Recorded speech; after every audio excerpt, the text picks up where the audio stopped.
Hello, and welcome to the Awakening Health Show. Today, as you can see, I'm not by myself. I'm with my beloved Dr. Massey, and he's going to be joining us to talk to you today about cellular detox. We'll both be sharing our experience with working with this program and why we think it can be of true benefit for you. Because so many people today are involved with different forms of detox, 10-day programs typically, that are focused on organs or on the kidney, blood cleansing, things like that.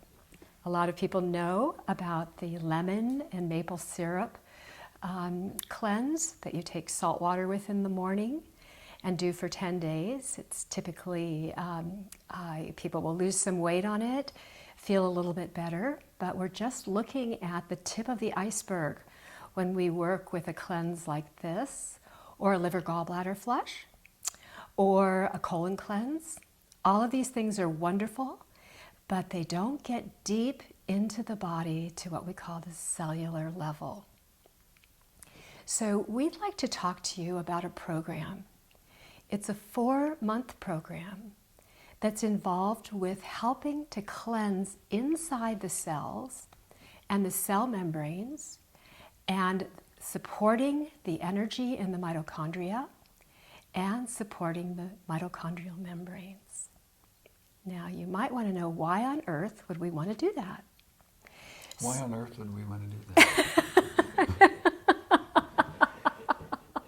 I heard that as my cue to maybe say something there. Okay. Oh, why on earth they want to do that? Well, for me, the bottom line is this. Most of us have little issues. We have issues like not sleeping well, or feeling really stressed and anxious and not able to deal with our emotions all that well. Tiredness. We might wake up in the morning feeling exhausted and need a cup of coffee or two in order to get going. We might find that, especially if you're perimenopausal or menopausal, a woman, or just getting into your 50s as a male and entering into the masculine form of menopause called andropause, that we're gaining weight around the middle, and we don't know why. We never had that before. And all of this has to do with the health of our hormones. And our cell membranes have what we call receptor sites, hormone receptor sites, and receptor sites for all of our nutrients. And in order to get those nutrients into the cell and those hormones into the cell, they need to be strong and healthy. So what does that mean? We need to understand what the cell membranes need in order to get strong and healthy. We have membranes, they're bilipid membranes, and they're involved with taking nutrients in and allowing toxins out. And if those membranes aren't healthy, then we're unable to do that effectively. So many women who come to me in my practice will be taking thyroid and they still don't feel good. If we look at a blood test, their numbers might look okay, but they're in trouble. They still feel tired, they still feel anxious, they're gaining weight, their hands and feet are cold, they're losing hair. All of those are thyroid symptoms, and their levels in their blood look just fine. But what's going on is the thyroid is in the blood, but it's not getting into the cell where we need it to go, because those cell membranes are blunted because the membranes themselves aren't healthy. So one of the underlying reasons for this is that we've been lied to for a very long time. Oh. Yep. We've been encouraged to eat a low-fat diet, haven't we, honey? Low-fat diet. For a long, long time. And now we're beginning to understand, really on all different levels, cardiologists are even beginning to understand that we actually need really high quality and high-fat diets in order to have healthy membranes. So one of the things that we encourage people to do to support their overall health is to start building up on their fats. And one of the best things we can do is we can actually reduce our carbohydrates and replace those with good fats.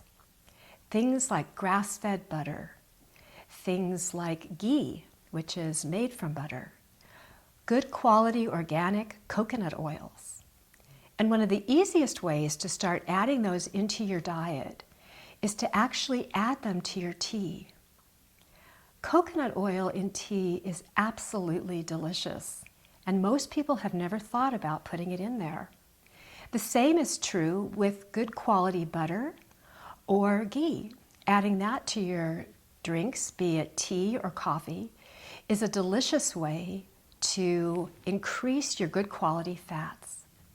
Now, most people are afraid that fat's going to make them fat, aren't they, Annie? But fat does not make us fat. Fat actually increases our body's ability, if you have the right fats, to burn fat. And what happens is that those good quality fats will go into the liver, and the liver can break them down and make ketones.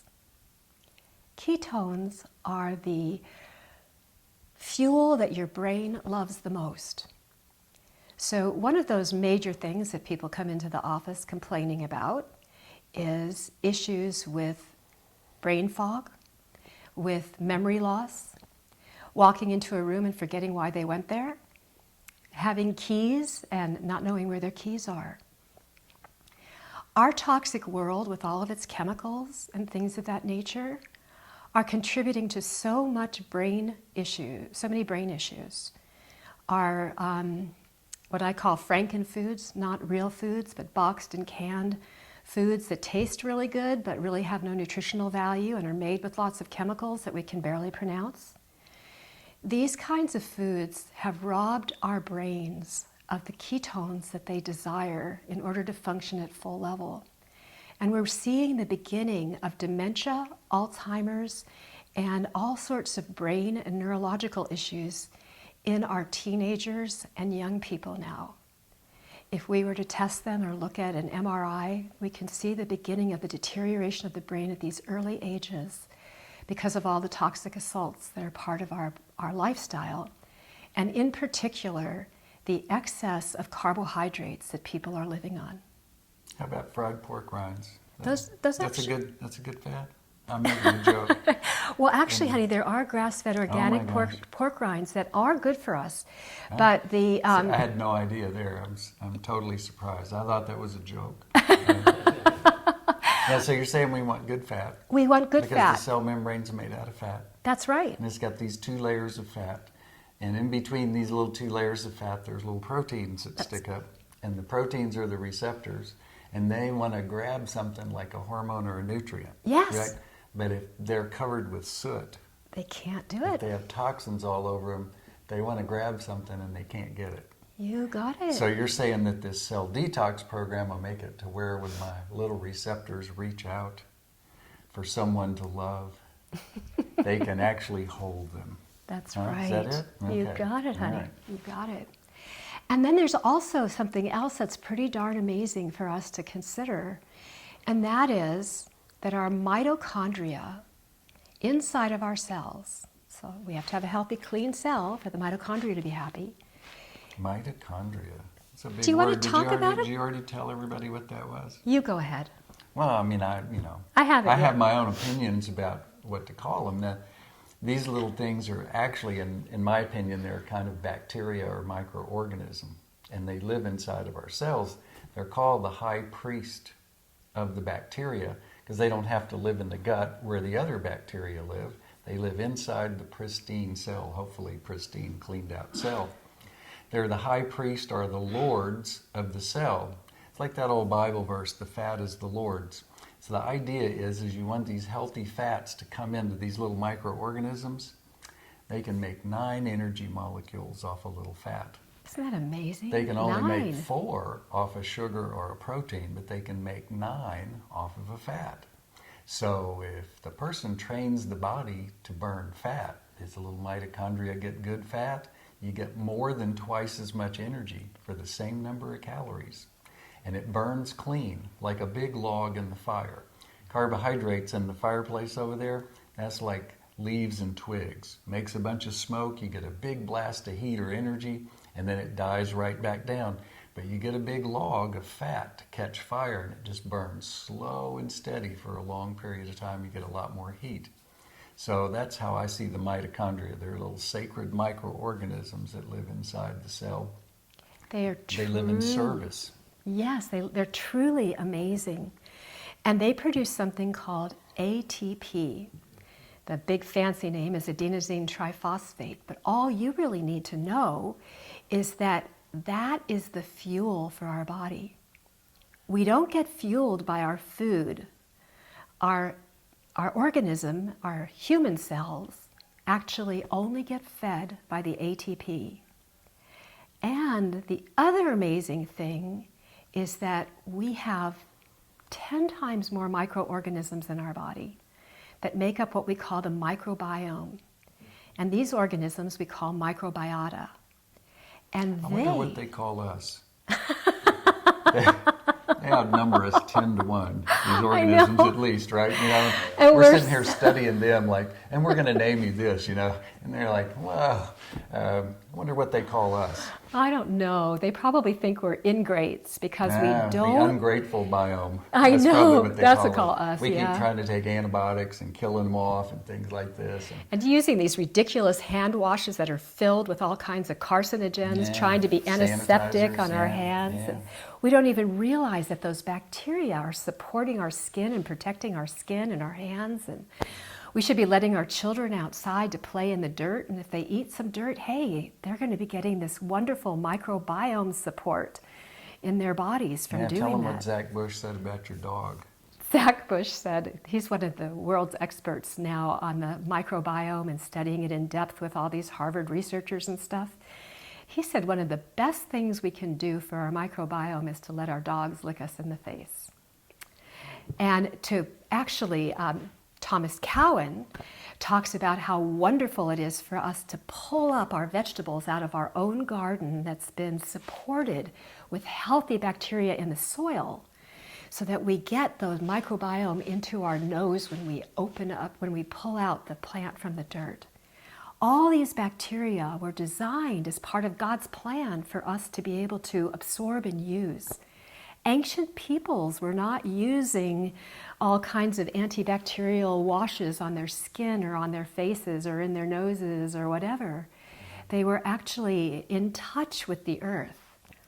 And so we've discovered all kinds of really interesting things that are part of supporting a healthy cell. But one of them is to support a healthy microbiome. Yeah, since the use of antibiotics has gone up, health has gone down. You can watch the two curves happen. So the more bugs we kill off, it looks like the worse we get. So. And we might even include a chart in this show to show that to you, is how our use of antibiotics, and in particular one that is just so horrendous, that we're using on our crops. It's called glyphosate. We also know it as Roundup. And glyphosate, the use of glyphosate and antibiotics, as we see those increase, we see cancer going up, heart disease going up, and brain issues. We see autism going up. We see ADD, ADHD, all of these issues that are plaguing us now that never were a problem 100 years ago.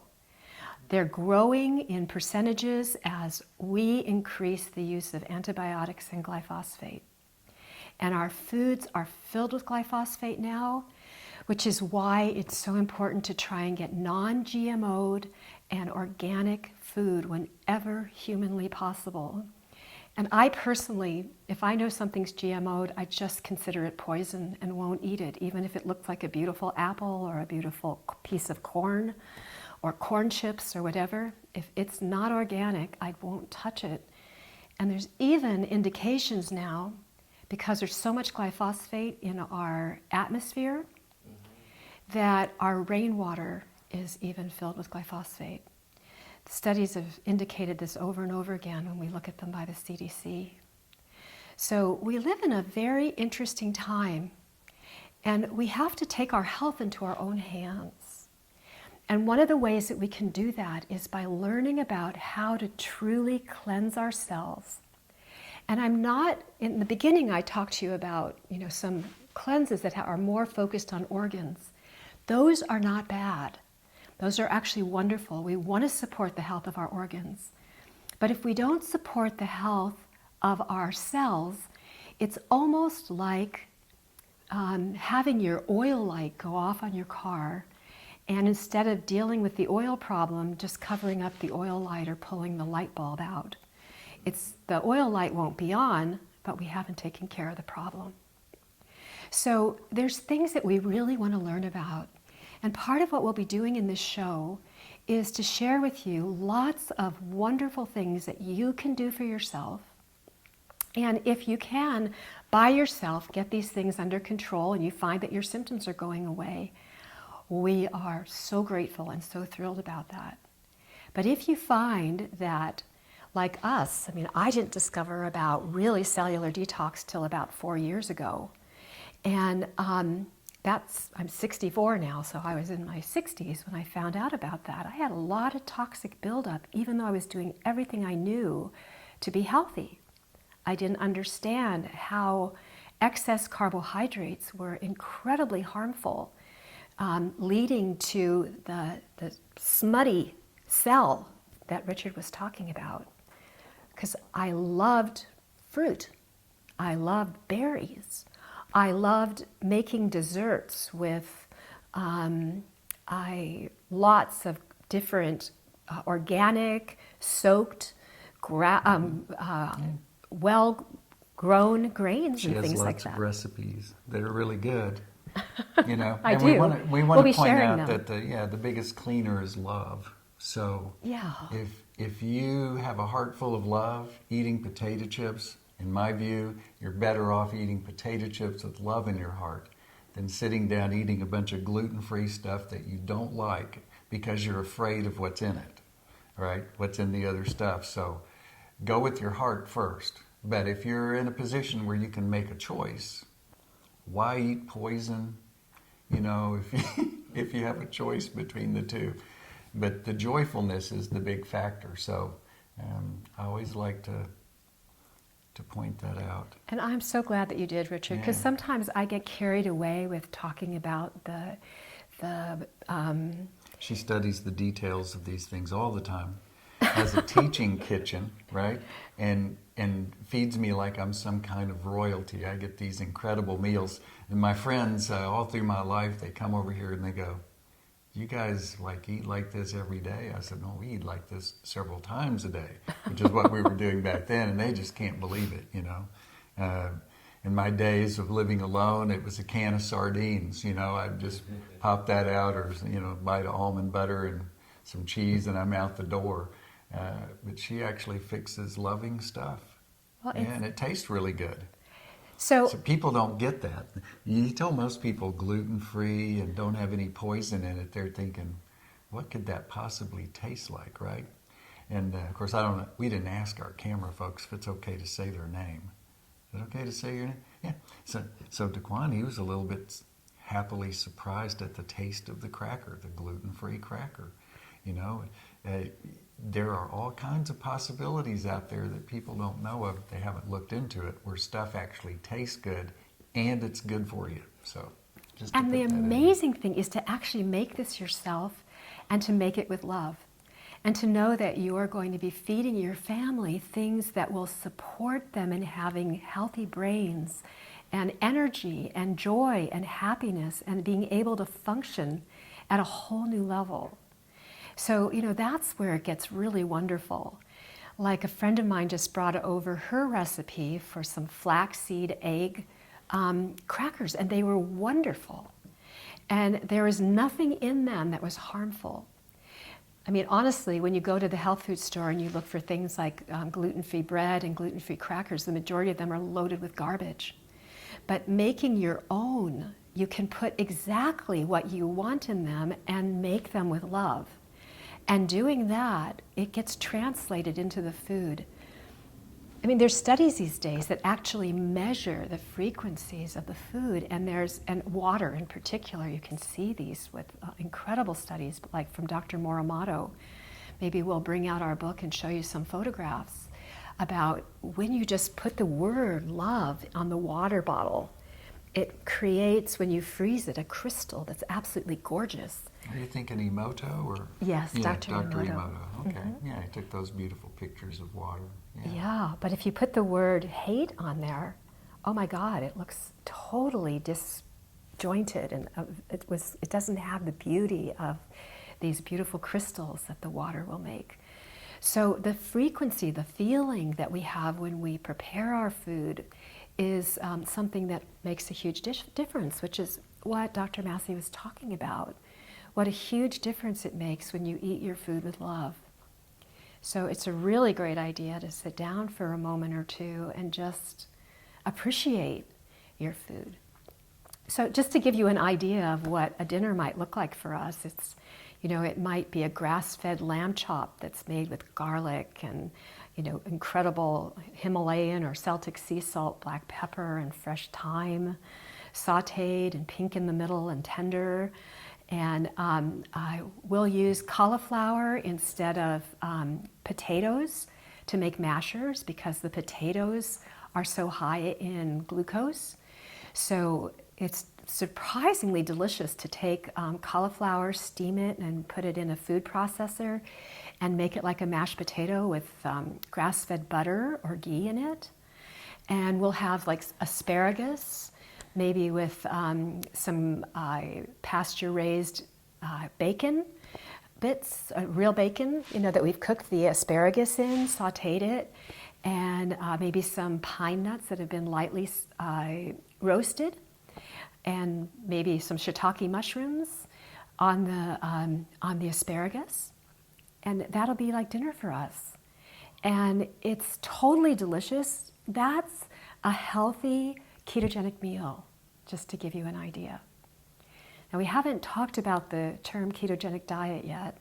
I don't want to really get into that in detail today because it's a bit much. Mm-hmm. But I just want to encourage you at this point to understand that ketones is what our brain was designed to function with, and actually our muscles as well. And when we are high in ketones, and when our body... Just like a little tiny fat.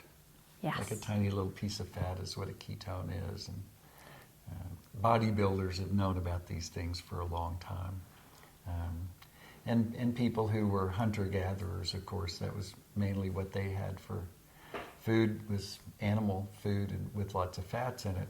But to be clear, so that we don't, sound a little fundamental or anything, some people do great eating fruit. That gorgeous fruitarian lady who wins all these beauty contests at 70 years old, I mean, I don't think she'd do well on lamb chops. She just eats a lot of fruit and seems to like it, And some people just eat a lot of vegetables. Yeah. It depends on, someone's genetic heritage and all of those kind of things. So we're experimenting with the ketogenic diet, and it looks like that's closer to what works for us than things we've done in the past. So. And the ketogenic diet is one that kind of matches Northern European peoples, and actually many African folks as well, as part of their heritage. They were hunter-gatherers, and they found that they were primarily eating 1 or 2 meals a day, having to do with when they were able to be successful on their hunt and bring back their food. And they ate very, very different types of vegetables. I can tell you from a couple of years of backpacking in the woods that I did not see asparagus, broccoli, and cauliflower growing in the woods. There are very different types of greens and barks and things that ancient peoples ate, and that's part of our genetic heritage. So when we eat closer to our genes, we are able to live a longer, healthier life. So the bottom line is we want to actually start honoring nature again by living in tune with her and by basically eating the foods that she provides for us, not the foods of commerce, which have been so bastardized, really, in so many ways. But to recap, I just want to let you know that, or remind you, that our primary purpose today is to help you to understand how important it is to work with the ways, with the ideas of cleansing the cell and supporting the cell membranes and supporting the mitochondrial membranes and the cleanliness of our cells. And one of the ways to do that is through diet. We also have a program that uses basically these little packets of supplements. It's been made very easy for us, where we take a packet in the morning and a packet in the evening, and we have boxes like this that are set up where one says morning and one says afternoon. And these packets have basic supplements in there that are designed to help our mitochondria to function better and to upregulate our liver and help our liver to get ready to cleanse our cells, so that when we are actually going in with detoxing agents, our bodies will be strong enough to be able to deal with the cell cleansing that we're up to. So you're saying that if we wanted to build a fire in the fireplace, it would help to clean the chimney out first? Yes, and that's what we're doing. Who would have thought? Yeah, it really does help, because then we have a nice airway for that. Yeah. And those cell receptors that we're talking about, we want to help support them with the healthy fats. There's a little test, that we have that tell us, and you, if you're interested, just how much soot is in your little chimneys. And then we just check those every now and then. You can tell if they're cleaning out or not.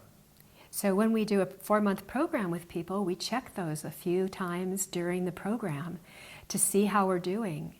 And that way we can help you to fine-tune your program. We do a number of different things like that, with a visual test and a little urine test and looking at your blood, and also using a frequency test to look at that. So I hope you've enjoyed our program today. We really appreciate your being with us. And I hope you've learned a little bit about cell detox. We invite you to come back, watch our shows some more, or go to our website, awakeninghealth.com, or you can call me at 512-698-7009, and I can help you to set up an appointment if you feel like that's what you'd like to do. We provide all kinds of testing, including traditional blood tests, but also the more esoteric tests that we found are very helpful for identifying hormone issues and deficiencies in different nutrients and things. And we want to thank you so much for joining us and giving us an opportunity to share our hearts and our life's work with you. Thank you, and I hope you'll be with us again.